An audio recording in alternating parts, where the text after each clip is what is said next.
Leitura da primeira carta de João, capítulo 1, a partir do versículo 5, até o capítulo 2, versículo 6. Nossa terceira mensagem, e encerrando esse tema, que fala sobre a força para resistir. Por que resistir? Porque nós estamos em plena luta, em plena batalha, e isso vai até o fim. E fim pode ter o sentido da nossa morte, mas para a igreja, fim significa o fim dos tempos, a volta de Jesus. Então esta é a nossa realidade. É assim que nós vemos, estamos numa luta que só vai terminar quando houver uma intervenção com a presença de Jesus vindo dos céus, e ali Deus estabelecendo o seu reino de maneira concreta em todo esse mundo. Até lá, irmãos e irmãs, nós vivemos neste enfrentamento, e nós percebemos isso olhando para a nossa vida, porque como temos falado nesses últimos 2 domingos, nossa vida não é fácil, há muitas adversidades, há muitas oposições, há muitas tribulações. Nós temos o diabo que age contra nós, contra a igreja.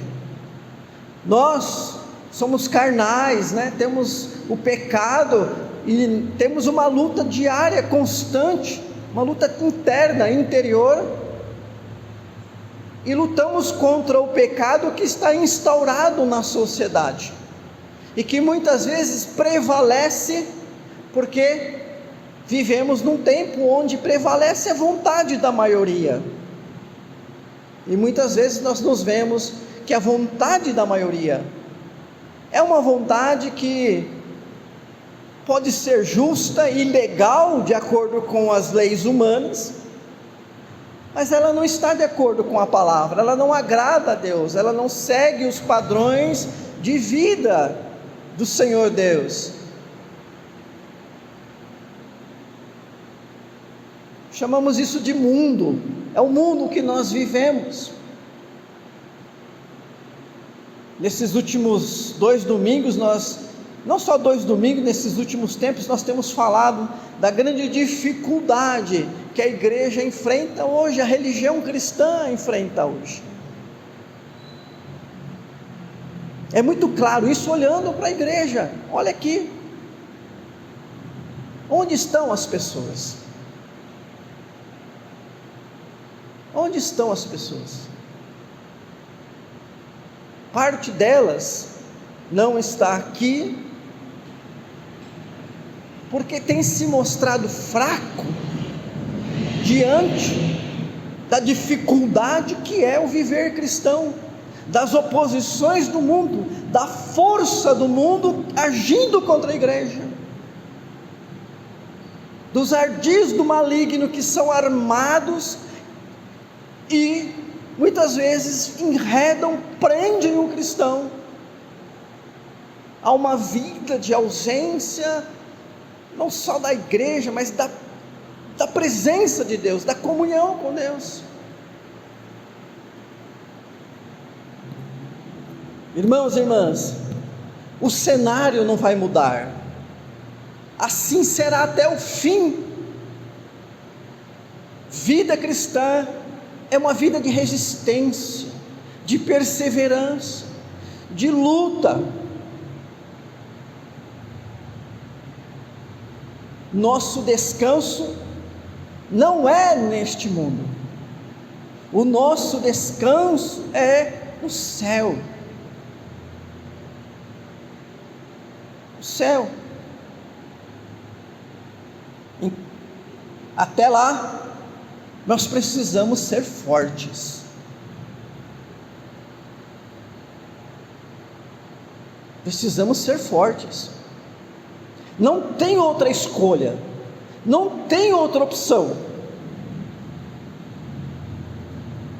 Eu tenho que ser forte, você tem que ser forte. Ponto. Mas aí vem aquela questão: como? Eu te entendo, pastor. Eu sei que a Bíblia fala isso. Mas como?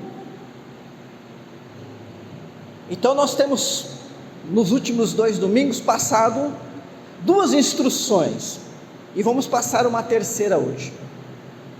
A primeira instrução para sermos fortes, reconhecendo que nós em si mesmos somos fracos, é buscar força naquele que tem toda a força,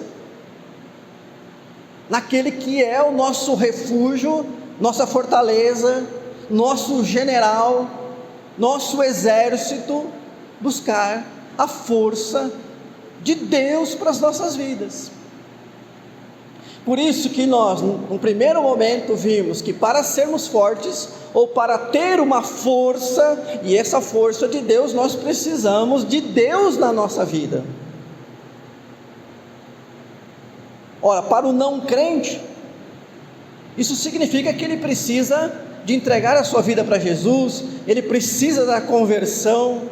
Por isso, irmãos e irmãs, olhando para esses bancos vazios, preocupado com aqueles que já são do nosso rebanho de não estar aqui, mas no desejo de que o restante seja preenchido com vidas convertidas, vidas que estão no mundo e perdidas, porque é só com Deus na vida que a pessoa é forte. Mas os crentes também precisam de Deus na sua vida. E para entender isso, nós estudamos o Salmo 37.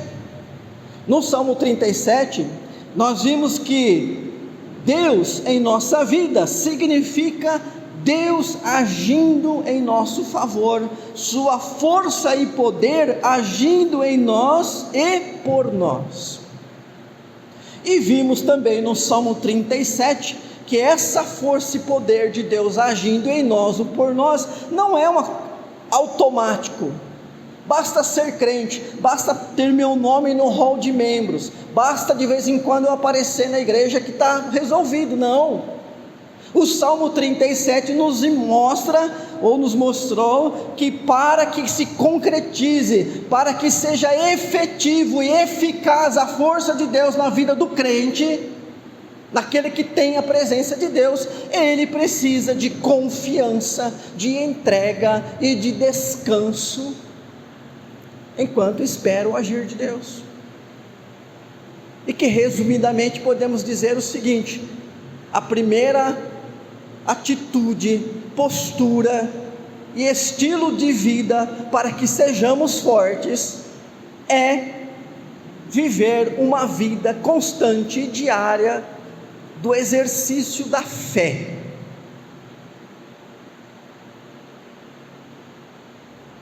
Fé em Deus. Uma fé em Deus que é muito mais do que acreditar em Deus, cultuar a Deus, mas é confiar, entregar e descansar, enquanto Deus age em nosso favor. Pastor, eu creio em Deus, eu tenho fé, mas mesmo assim eu não consigo me sentir forte, eu não consigo manter uma força constante. Eu pareço uma gangorra, estou bem um período, depois eu estou mal um período, depois eu estou bem um período, depois eu estou mal um período. Então, irmãos e irmãs, o que nós precisamos é do que nós aprendemos em segundo lugar na semana passada. Precisamos de Deus em nossa vida, da mesma forma que é preciso nossa vida com Deus. E a nossa vida com Deus baseamos no texto de Paulo a Timóteo, onde ele fala da prática da piedade, do exercício da piedade. Nossa vida com Deus é uma vida de prática ou exercício regular, constante da piedade. Capítulo 4, versículos 7 e 8, que foi a base do nosso estudo na semana passada. Paulo dizendo para Timóteo: exercita-te pessoalmente na piedade, pois o exercício físico para pouco é proveitoso, mas a piedade para tudo é proveitosa. Piedade significa religiosidade vivenciada no dia a dia, e em meio a ele, interior e exteriormente, numa devoção, adoração real e correta a Deus, e exercícios do amor e serviço ao próximo. O exercício da piedade é uma vida onde você tem a prática da oração, momentos devocionais, jejuns, participação no culto e nos trabalhos da igreja, nos trabalhos de evangelização, na prática de boas obras, na visitação de pessoas doentes e carentes, na solidariedade, no exercício dos dons espirituais, no exercício do seu ministério e do seu chamado.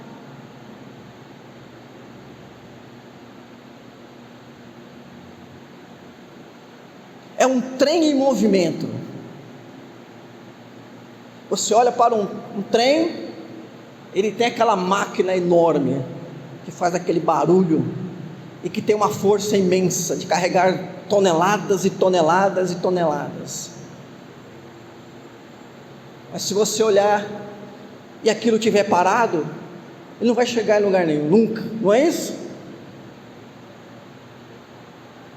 Toda aquela força precisa produzir movimento do trem, para que ele saia de um ponto e chegue a outro. Isso tem que acontecer com a sua vida. Exercício da piedade é colocar a sua fé em movimento, ou movimentar a si mesmo no exercício da fé.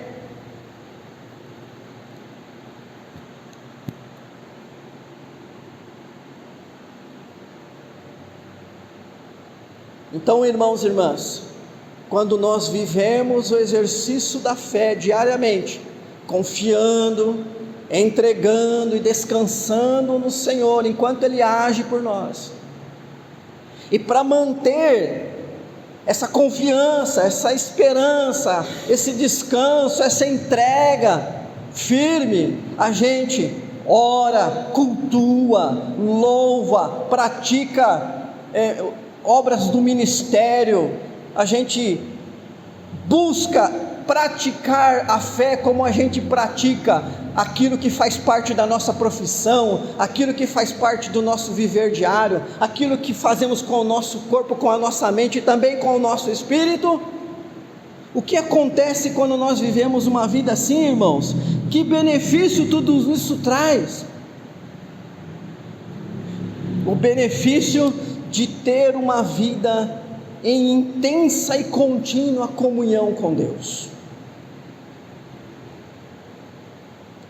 Intensa e contínua comunhão com Deus.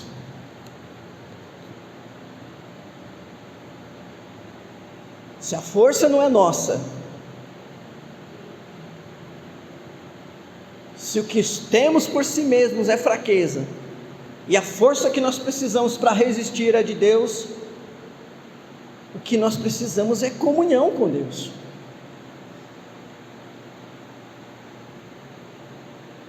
Comunhão com Deus, amados, é estabelecer um vínculo com Ele, que vá além de um conceito teológico, uma crença nele, uma afirmação de um credo religioso. Comunhão com Deus é vivência, é experiência. Quanto mais intensidade, qualidade e vivência na comunhão com Deus, mais de sua força e poder fluirá por nós, inclusive naquelas ocasiões mais oportunas, quando a luta travada se intensificar ainda mais. Sabemos que há períodos da nossa vida que a luta é mais intensa, não é isso? E é nessa hora onde a luta é mais intensa, que se a gente está com uma comunhão intensa com Deus, a força do Senhor vai operar ainda mais intensamente nas nossas vidas. Então veja, irmãos e irmãs, que a comunhão com Deus é o fundamento para uma vida cristã forte. E de onde vem essa nossa comunhão com Deus? Segundo a Escritura Sagrada, nossa comunhão com Deus não existe porque criamos ou a merecemos, mas por causa da obra de Jesus Cristo. É por causa de Jesus, da obra de Jesus, que nós temos comunhão com Deus. Nós já lemos aqui hoje 1 Coríntios 1,9, não é? Fiel é Deus pelo qual, ou através do qual, Jesus, né? Fostes chamados à comunhão de seu Filho, Jesus Cristo, que é o nosso Senhor. A obra de Deus, através de Jesus. Também nós já lemos Romanos 5 hoje, que começa, né? Justificados, pois mediante a fé temos paz com Deus por meio de nosso Senhor Jesus Cristo. É obra de Jesus, e Paulo vai continuar falando da maneira como nós somos reconciliados com Deus, ou seja, da maneira como nós estamos em comunhão com Deus, através da obra de Jesus.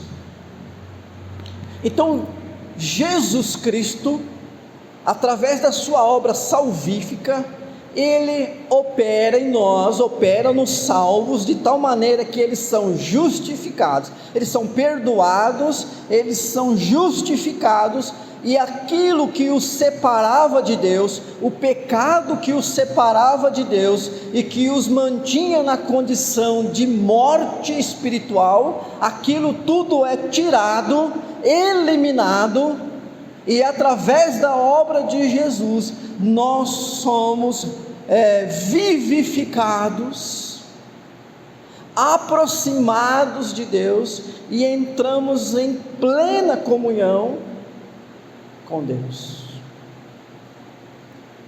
Sem Cristo, afastado, separado, longe, ausência de Deus, logo da sua comunhão. Com Cristo, aproximados, juntados, barreiras removidas, vida junta, em relacionamento contínuo, comunhão com Deus. E um elemento ou um aspecto fundamental da obra de Jesus Cristo, que nos colocou em plena comunhão com Deus, foi a nossa purificação por meio do perdão dos nossos pecados. Olha só, Deus plenamente e perfeitamente santo, nós completamente pecadores. Como poderia haver comunhão entre o santo, o puro e o impuro, o imundo? Como pode haver comunhão entre luz e trevas? Então, se estamos em comunhão com Deus, ou se fomos colocados em comunhão com Deus através da obra de Jesus Cristo, foi porque nossos pecados foram perdoados, e nós recebemos de Deus a condição de sermos santos na sua presença. Por isso que a Bíblia, e nós temos várias ocasiões em que chama um irmão da igreja, né, de santo, ou chama os irmãos de santos. não é no sentido de pessoas que eram adoradas, mas é no sentido de pessoas que foram santificadas. Por isso nós podemos aqui, dizer que pela obra de Jesus, vocês são santos irmãos, um santo irmão, uma santa irmã, mas você está me chamando de santo irmão, ou santa irmã, mas eu sou pecador, não tenho uma vida perfeita. Você foi colocado numa condição de santidade, numa posição de santidade. Agora, nesta condição de santidade, você está em comunhão com Deus. Deus é santo e você também, pela obra de Jesus. Então, temos o necessário para estar na presença de Deus, e recebemos dele a força que nós precisamos para agir. Mas irmãos, irmãs, quando nós recebemos essa maravilhosa condição de santidade, nós também recebemos o encargo, digamos assim, ou a responsabilidade de zelar por essa santidade. E esse zelo pela nossa santidade, a qual nós somos colocados, chama-se a santificação.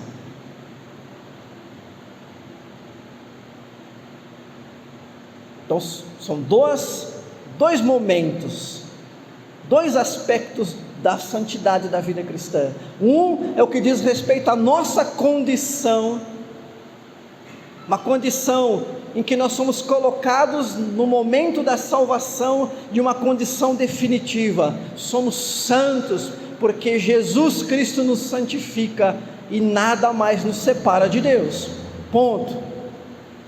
Mas no nosso viver diário, uma vez que fomos colocados nessa condição, nós temos que viver uma vida que se inspire nessa santificação, nessa santidade, e que zele por essa santidade, que preze por essa santidade, que é a nossa santificação. Então nós não temos que viver uma vida de santificação para quem sabe um dia nos tornar santos. Não, nós já somos santos, mas agora nós temos que viver a santificação. E viver a santificação, irmãos e irmãs, é viver uma vida como a de Deus.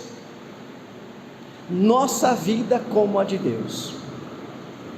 Olha só, então vamos fechar aqui o nosso pensamento. Força para resistir na luta até o fim. Primeiro, é preciso nossa vida com Deus, que é o exercício da fé.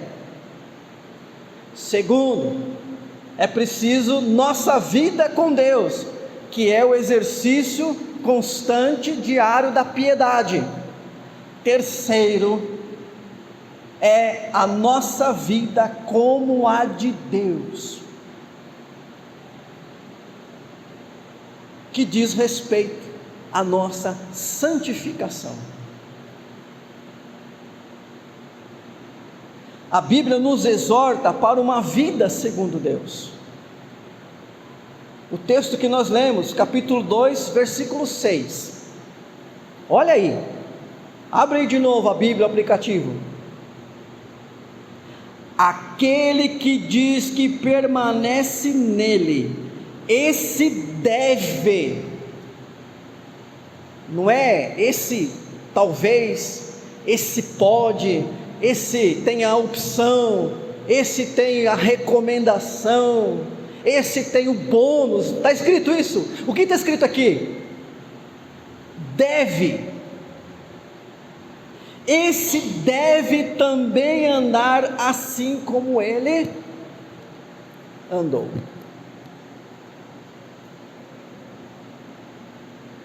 É palavra forte, queridos irmãos e irmãs. É palavra para a gente falar consigo mesmo e falar: toma jeito,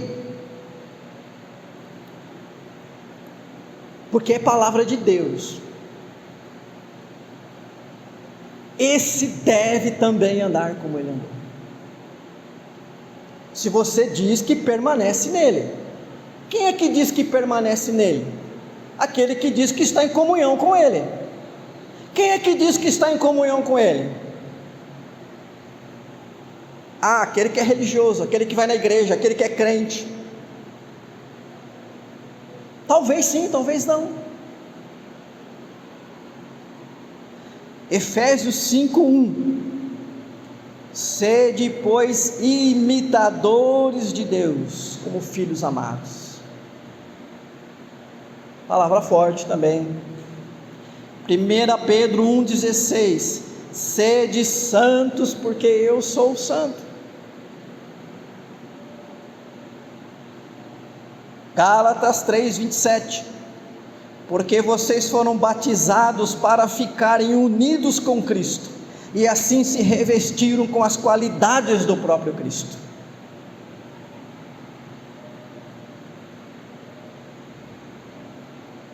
Você se esqueceu do seu batismo? Ou da sua profissão de fé? Você se esqueceu? Você lembra o que você prometeu a Deus naquele dia, olhando para as pessoas?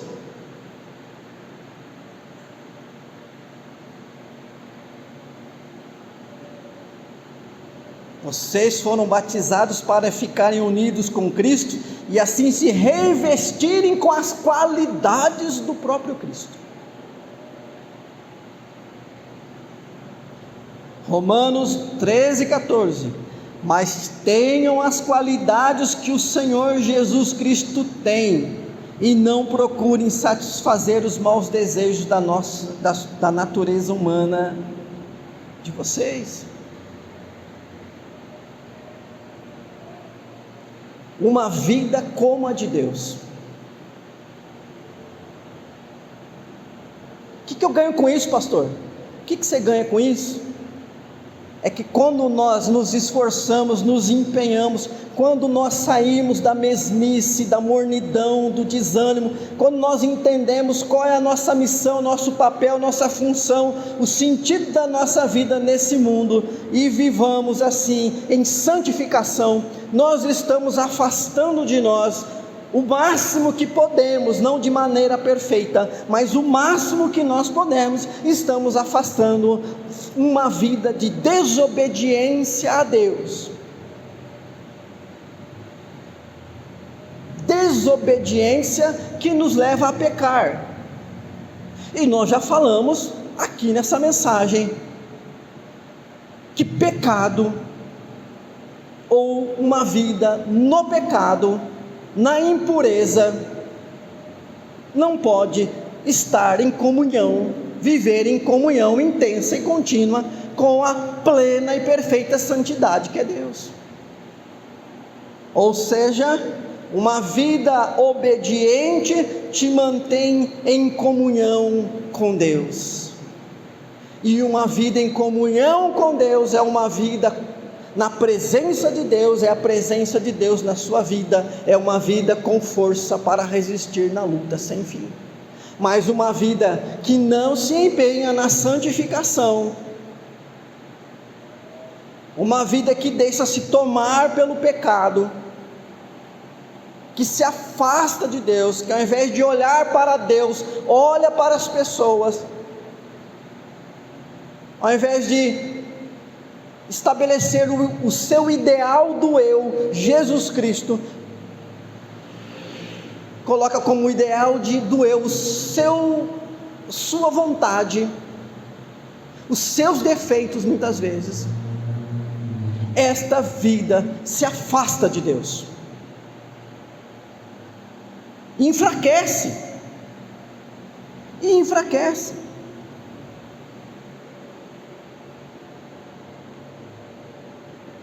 Irmãos e irmãs, o cristianismo, que é a nossa religião, está fundamentado em Jesus Cristo, não é isso? Se nós somos cristãos, é porque o fundamento da nossa religiosidade é Jesus Cristo. Ponto. Alguém não pode se dizer cristão se Cristo está fora da sua religião, está fora da sua religiosidade, não pode. Mas esse fundamento Jesus Cristo, como elemento fundamental da religião cristã, da sua religiosidade cristã, tem dois aspectos. O primeiro é o do culto à pessoa de Jesus.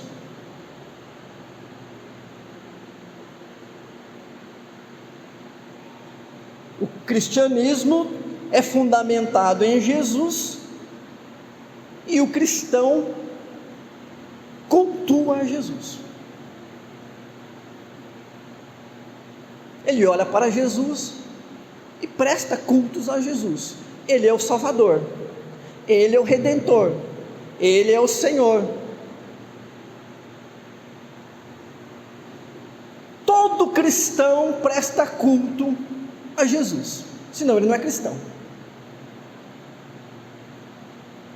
Lembra aí de um cristão que está afastado da comunhão com Deus faz tempo, que está vivendo no mundão.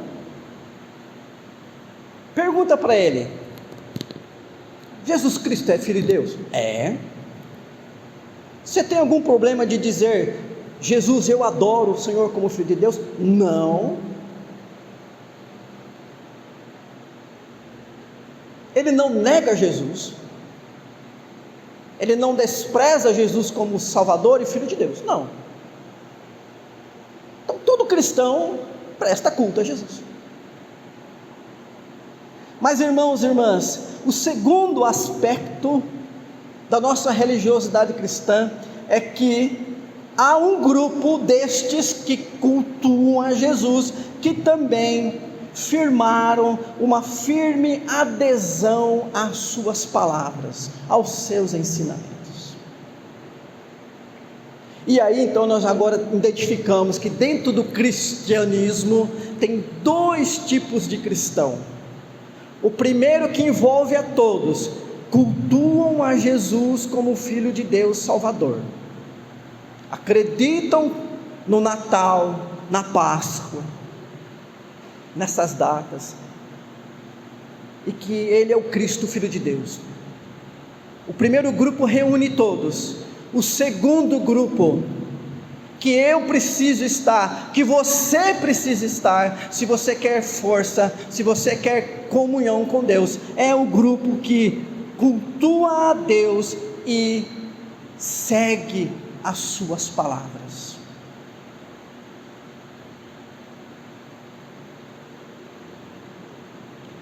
É o grupo que se compromete com a palavra de Jesus, é o grupo que se amolda aos princípios e os valores ensinados por Jesus e a sua palavra para a vida.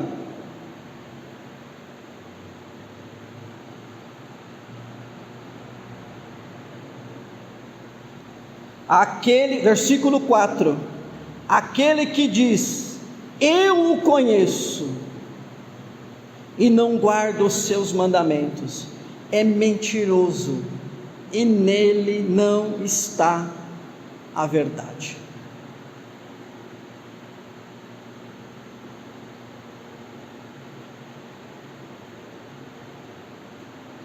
A pessoa pode não mentir quando diz: eu creio que Jesus é o Filho de Deus, o Cristo, e eu não tenho nenhum problema de cultuar a Jesus.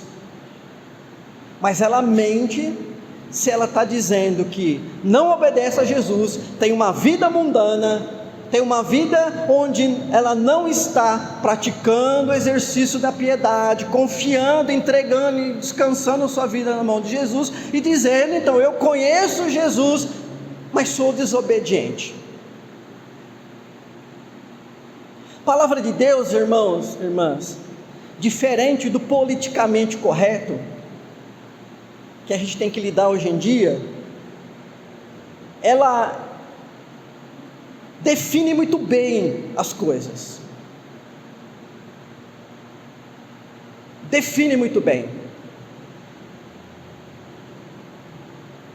Se Deus quisesse fã-clube, né? Se Deus quisesse ajuntar multidões e fizesse o mundo inteiro ser um grande fã-clube dele, essa palavra não estaria aqui, né? Estaria alguma coisa do tipo: todo mundo aqui dá um sorrisinho para o céu e fala: lá está o nosso grande Deus maravilhoso, e a gente está aqui vivendo do jeito que a gente quer. Lá está Deus e a gente está aqui, e é bom que aquele Deus não fique incomodando a gente aqui, porque a gente não quer ser incomodado, pelo contrário, a gente quer ser acomodado. Se fosse assim, os bilhões de seres humanos vivos hoje lá na face da terra seriam crentes, não é isso? Todo mundo expressando uma grande religião terrena.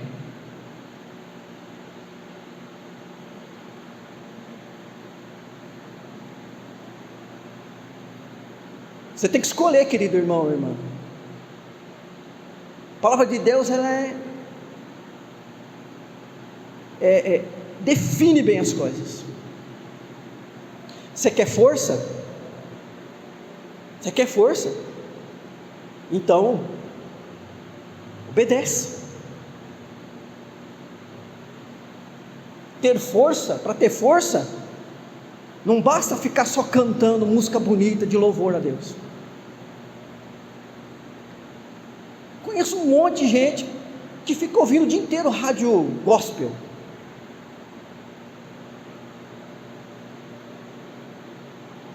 E tem, né?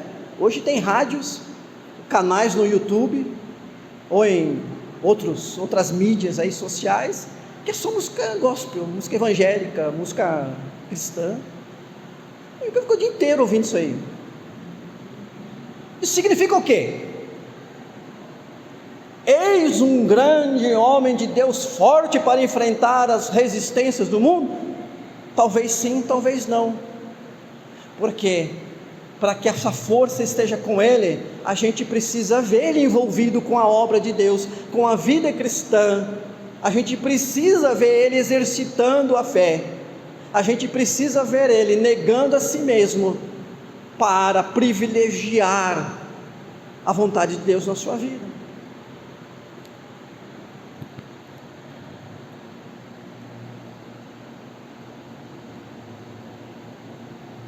Essa força, irmãos e irmãs, não é empoderamento pessoal.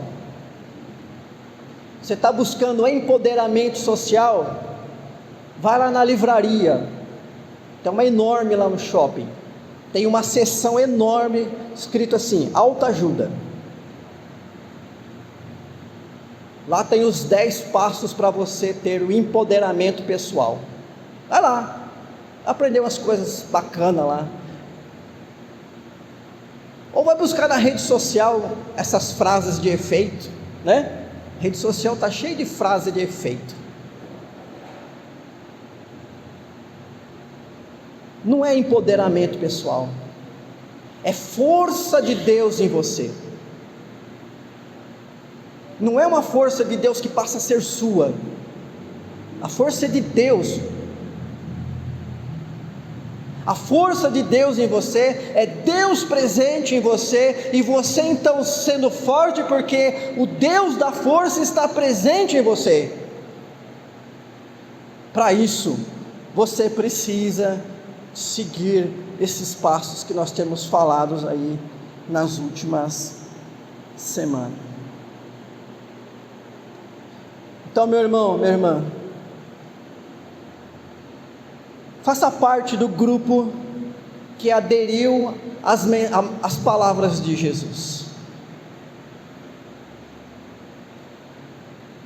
Faça parte do grupo que vive segundo a palavra de Jesus. E você verá que nesse processo de santificação,